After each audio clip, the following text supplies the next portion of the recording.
Hello card fighters, welcome to the very first set review of the reboot series on this channel. Today we're going to tackle none other than Unite Team Q4. And how this is going to work is I'm going to divide the set in every clan. So we have one for Royal Paladin, one for Shadow, Kagero, Nova Grappler and Oracle Vanguard. And today we're going to tackle none other than Royal Paladin.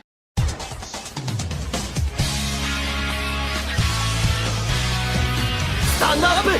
Vanguard! This video series is brought to you by the lovely guys over at Offline Gaming. Not only did they sponsor this particular set review, but also the other upcoming reviews of the other clans. They are a wonderful shop that not only hosts things like tournaments for TCG games as Vanguard, Yu-Gi-Oh!, Magic the Gathering and vice versa, but they also support things like tabletop games as X-Wings, Warhammer 40k and just board games in general.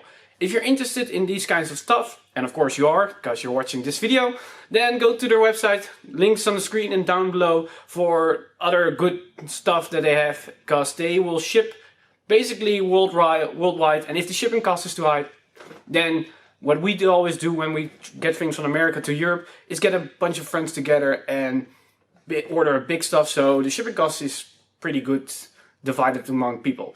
So check them out for good stuff, they're a great shop. And let's get right into the video. So how this is going to work is I'm going to show you guys a card of the set. And I'm going to give it a rating of 1 to 5 stars. Or in my case 1 to 5 emojis. These emojis will represent my opinion of the card in from bad to basically very good or just overpowered or amazing.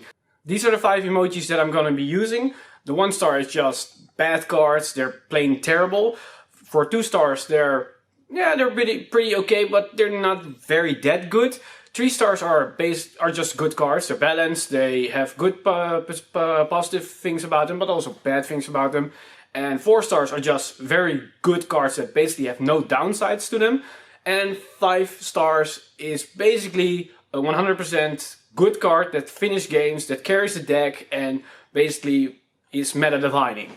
But these aren't the only thing I'm going to talk about, because some things need to be clarified, because some have a rating that's actually between 2 stars or is very weird in the general speaking, but my personal opinion is swayed the other direction. So note, these are my personal opinion of a card. So that this card is, let's say, 4 stars, doesn't mean it's a very good card in just period. It means that my opinion and my expectation of the card in its standard and in the current meta and in the upcoming metas is very high. But time will tell if it's grounded or not. So take everything with a little bit grain of salt. So Royal Paladin. In this set they had a lot less cards than Oracle Vanguard and Nova Grappler, and because of that I'm also gonna incorporate the cards from the trial deck in this review. So first off we have the triggers, of course, the vanilla triggers. They are basically just giving us a basic trigger lineup that we can use in the game. So that's why I'm not giving them an actual star rating, but because of that I'm gonna give them 2 stars just because they're okay. We cannot really change a lot up. We can use 8 crits, we can extra draws, but nothing really special. They're all vanillas in that case. Next up we have a very interesting card, and these are the new starters. In this case it's Gleim for Royal Paladin. This is the first time that we've seen a starter with these kind of skill instead of the normal forerunners that we're used to in Premium. And I'm very happy about this change of pace with starters. Instead that we get a new rearguard on the circle right on the spot to have a very aggressive gameplay from at the get-go.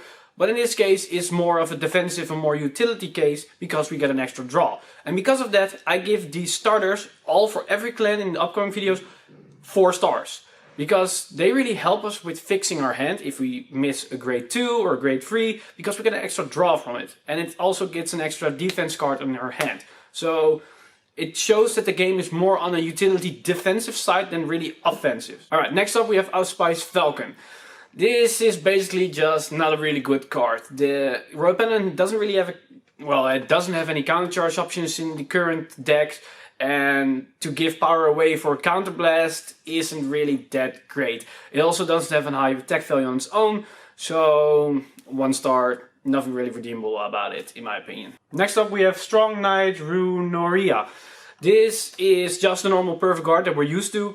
And it's great that we have this option, but we have a better option for now that's coming later in the video.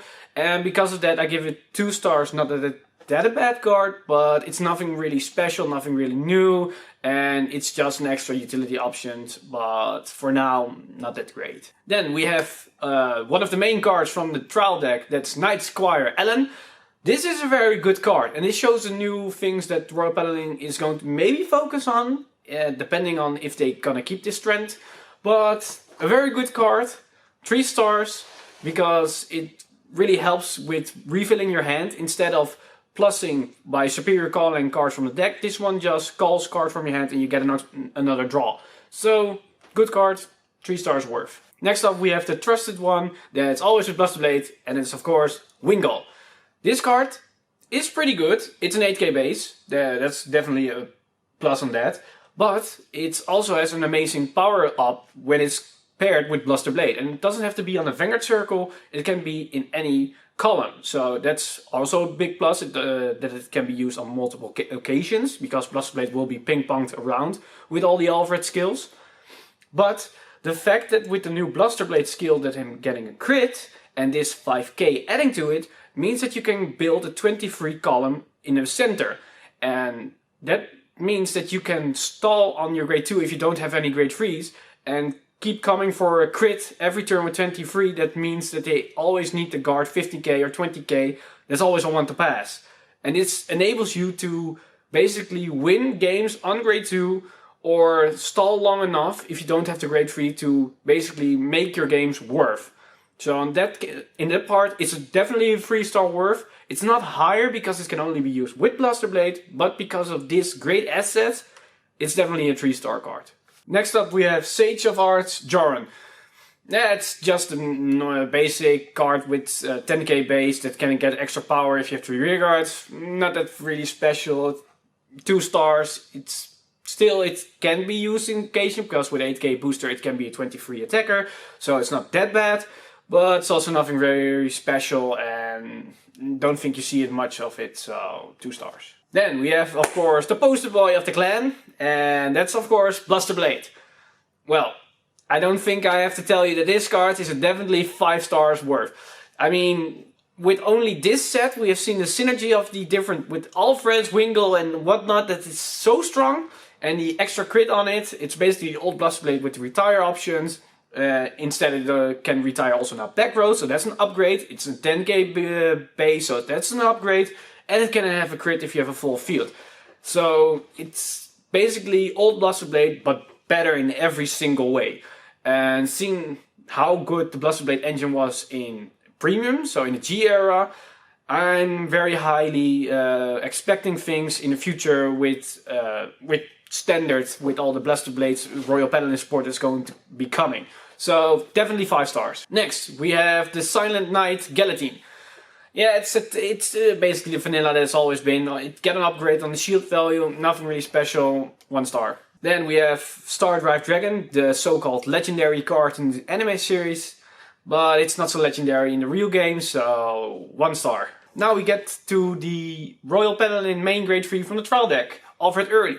It's a pretty good card. It can potentially +2 if you call on Blusterblade from the soul, because you get an extra rear guard and you get to draw 1 card for only 1 counterblast. But the downside of this card is that if you don't have a Blusterblade, or you already did this and you cannot rewrite to a new grade 3, it's basically a dead card you're sitting on. So it has a really good potential upside. It has an okay in the middle ground, and it has a pretty downside when it doesn't really work out. And because of that, I give it a 3 star card, because it still can be used, and I think a lot of people will be still using this card, but it can be very draining on the person, or can backfire in late stages of the game. So that's why 3 stars. Alright, we get now to the first card from the Q4 set. We have this weird grade 0 Giro. Odd card. I don't think we gonna be seeing this card for in real competitive decks or just budget decks. But if somebody just want to have fun with it and troll with it, sure, why not? But it's a 1 star. It cannot come up with anything that is very useful in that sense. So 1 star. Next up we have Lion Mane Stallion, the Alfred horse. This card got an upgrade because it can now be boosted anywhere. It doesn't have to be boosting the Vanguard, and it can become a 10k booster. It pairs very well with all the grade 3s because it makes for 23 columns, and that's magic numbers that you're hitting. But it can also be paired with some grade 2s, and in that sense it's pretty good booster because you always have pretty much a full field or almost a full field, so you will get use of his plus 3k. And because of that, I gave it 3 stars because I definitely see this thing working, and I see it in a lot of Royal Paladin decks a place for it, so that's why 3 stars. Alright, next up we have Miru Biru. Odd card. Odd effect, because it becomes a 12k booster and it can only boost the Vanguard, so your Vanguard will be 25, and I cannot see that number being any of a significance in Royal Paladin at least, because Oracle Think Tank can give another 6k, making it 31, but still not a good number unless you're at it in standard, in premium, but otherwise I cannot see this thing working, so 1 star. Alright, next up we have Radical Knight Anil. This is basically old attackers that get an increase in power so they can hit on their own. So the 11k and 12k attackers. And this would work in the old format where we have 11k base because it becomes an 11k.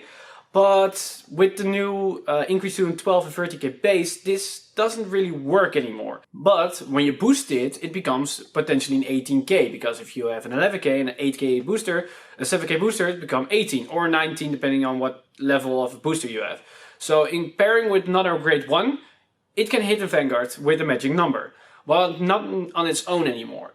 And because of that I give it a 2 star, because it doesn't really hit on its own, but it enables you when you don't have any grade 2s that you still can get a higher number on the field. So 2 stars for that. Alright, next up we have this odd card, Hurricane Knight Alabrox. I cannot really see this thing working in any way. It has a really odd skill, and that's why I give it a 1 star. I don't see this anywhere, and I don't think for now that it can be used. Maybe in the future we get some odd support, but for now 1 star. Alright, next up we have Knight of Devotion Baragus. Like the other grade 1, this is the vanilla attacking that's Vanguard, that it gets another power increase so it can hit the Vanguard. In this case it becomes a 13k, so it works. It can hit any type of Vanguard. And it can be boosted by the Stallion, so it becomes a 23 attack. So it's pretty okay in that sense, but it doesn't do any much besides that. It only becomes a 13k attack. So on that side I give it a 2 stars because it's not really that great. It can enable some things, but it's not that great. Alright, we got Spike Brothers Gigatech Charger in Royal Paladin. This can become a very scary card because it's a 30k attacker on its own, because it's grade 3. But it gets a 10k every time you ride a grade 3. So it's basically a force marker on its own when you ride a grade 3. And then you can put the force marker somewhere else, or also on this thing. So it becomes a 33 attack. And boosted with the Stallion, it maybe become a 43 attack. And if it was, let's say, Soul Saver, it gets another 30 in the column. So you can see that this card can really spiral out of control. And it can, every turn that you ride a grade 3, it's get the 10k increase. So it's a pretty good card. The only downside is it doesn't have any force markers and doesn't synergize with anything else. So in that case I gave it 3 stars because it can work, but it has some downsides to it. So it's a good card, but I'm doubtful if some will really challenge to put it in their decks, but I know that some definitely will try to make it work. Alright, next we got the first rare of the set, and that's Pongal. Well, everybody was hyped when Pongal and Acne was announced, and I've already seen these cards in action, and it's a very strong card, so that's why I give it a 4 star, because it's soul charge, so it enables you for your soul saver plays, but the downside of the soul charge, that it could be a trigger, is negated by the fact that you get 5k increase in the power. So that's a win-win situation. There is no downside to this card. It's an 8k grade 1, so you don't trade even power in for your grade 1. So, great card, 4 stars, very strong. Next up, we have another strong grade 1 booster, and that's Knight of Rose Morgana. Or, it's not really a booster, it's of course, the skill only works when it attacks, but being that it's a strong grade 1 booster, that enables a lot of options where you don't have the grade 2s, because this card can swing for 17 on its own. Boosted with another grade 1 behind it for 8k, can be 25, not that special number, but it hits the 23-22 mark. So, very strong in that part. Enables a lot of plays and options in your deck. So 3 stars because the Soul Blast is a little bit tricky because you need to solve for Soul Saver. But the increase in power is pretty high, so it's a good trade for that. Next up we have Vanguard for the grade 2 rares. And it's basically a card that can recycle your resources from one to the other and can become a 50k attacker. It sounds great because you get another soul charge, but the problem is Counterblast is very expensive and very scarce in Royal Paladin these days because they don't have any countercharge options. So this card really is limited in what it can do. So I give it 2 stars for now. Maybe it can become stronger in the future when Counterblast is not that scarce anymore, but for now it's 2 stars. I don't see this thing really a lot play. Next up, we have this interesting thing that started with the reboot, and these are, of course, the Sentinel PG draw triggers. So, Flash Shield Assault is the one for Royal Paladin, and this enables a lot of options within Vanguard itself, because the negative of the draw triggers was always, oh, I get a draw trigger and draw a draw trigger, so great! But the downside of PGs always is that you need to discard an extra card, so you're wasting more of your hand. They fix both issues by turning the draw triggers into PG. So when you're hitting a draw trigger, you automatically have the card to discard it, so because you get an extra card in hand. But if you draw a draw trigger with a draw trigger, you basically just draw 2 PGs. So you don't mind it at that point, because you got 2 PGs on hand. So a great increase of the power level of draw triggers. So a lot more people are incented to put draw triggers into their deck, not only because they don't have the draw engine, but because it gives a lot of extra room to build the deck. But also it fixes a lot of problems with both cards. So this is definitely 5 stars worth of power level in my opinion.